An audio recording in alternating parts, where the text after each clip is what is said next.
Olá, a partir de agora você está convidado a acompanhar conosco uma conversa com o senador Álvaro Dias.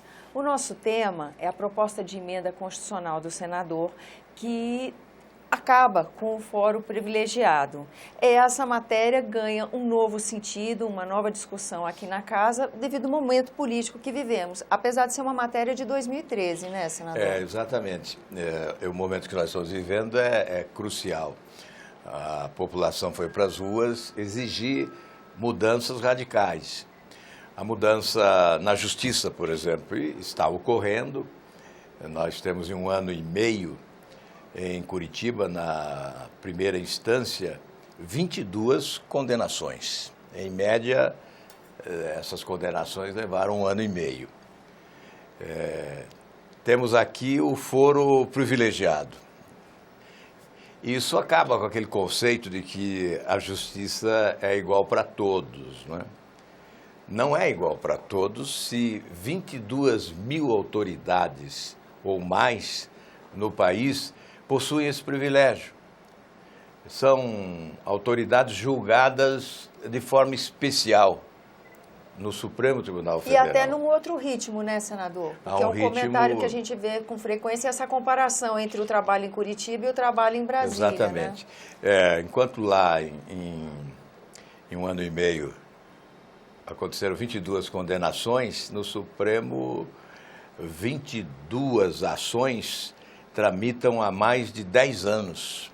Há casos que a ação criminal chega a 18 anos sem julgamento. O que pode levar à prescrição. Um terço dessas ações prescrevem. E nós estamos verificando que o próprio Supremo Tribunal Federal é contra o foro. Os juízes do Supremo, os ministros do Supremo, eu de memória posso citar o Marco Aurélio, o Barroso, posso citar o Celso de Mello, ex-ministros como o Veloso, radicalmente contra a existência do foro. O ministro Celso de Mello, a ministra Carmen Lúcia, não é?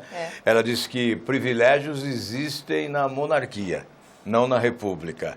O ministro Celso de Mello disse que a Constituição Republicana de 88 tornou-se aristocrata quando acolheu esse dispositivo do foro privilegiado. Mas ele tinha um outro sentido quando foi acolhido, né? Olha, não há razão, não há justificativa e não há sentido para a existência desse foro privilegiado. Lá no Império, o presidente era intocável, mas só o presidente. Portanto, nós hoje somos mais generosos do que no Império, né?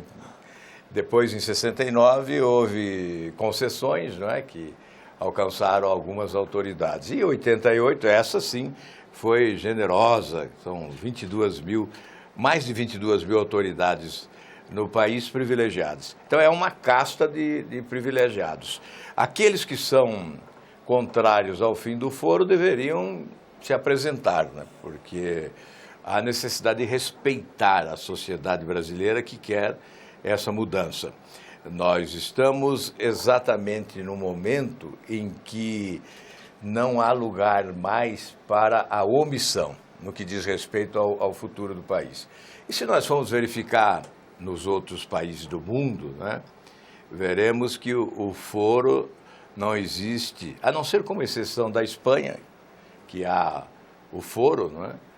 Artigo 71 da Constituição Espanhola, semelhante ao foro no Brasil, mas os demais países importantes, França, Inglaterra, Alemanha, Itália, Portugal, Estados Unidos, não existe o foro privilegiado. Será que eles estão errados e nós estamos certos? Ou é o contrário?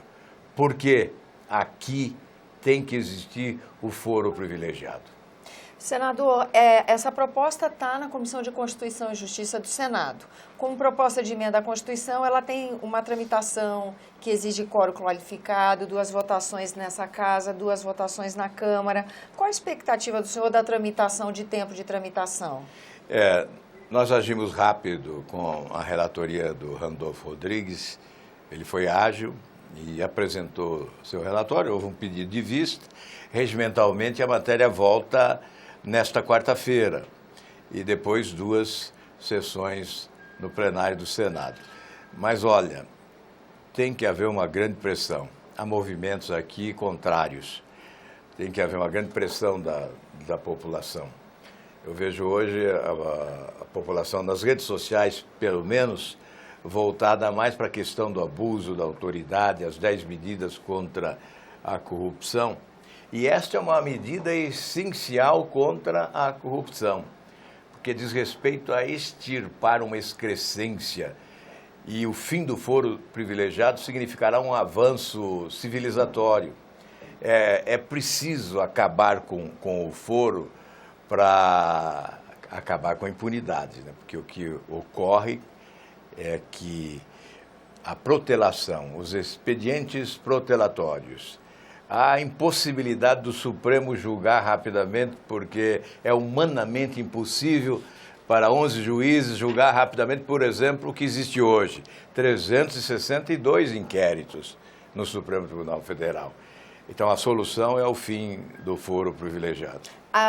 Vamos dizer, aprovada a proposta de emenda à Constituição, promulgada, entra em vigor, automaticamente esses muitos processos que estão ligados, por exemplo, à questão da Lava Jato, eles automaticamente vão ser julgados pela Justiça Comum, é isso? Aqueles casos que não se encontram no processo, no momento de apreciação e de julgamento, esses devem ser remetidos à primeira instância. Então, esses casos que dizem respeito a senadores, deputados, ministros, eles seriam remetidos ao juiz Sérgio Moro, lá em Curitiba. E com isso a gente evitaria, por exemplo, a prescrição pela morosidade. Exatamente. Como eu disse antes, 1/3 das ações prescrevem, exatamente em função da demora, né, da lentidão dos procedimentos. E é bom fazer justiça aos juízes do Supremo, aos ministros do Supremo, neste caso, né? É humanamente impossível 11 magistrados julgar todos os casos com a agilidade que se exige hoje, né? Mas o essencial é a questão filosófica, né? Uhum. Todos devem ser iguais perante a lei. Não há nenhuma razão que justifique privilégio para autoridades. Eu sinto um enorme constrangimento de me ver colocado entre privilegiados, integrante de uma casta de privilegiados que é submetido a uma instância superior para um eventual julgamento. Tá certo, senador. Eu agradeço a presença aqui no nosso programa e agradeço também a você que nos acompanha. Lembrando que esse é o programa Argumento e que você é nosso convidado a fazer sugestões e críticas ao trabalho da TV Senado pelo 0800 61 2211, uma ligação gratuita. E quando você quiser rever esse ou outro dos nossos programas, use o endereço eletrônico senado.leg.br/TV. Até a próxima.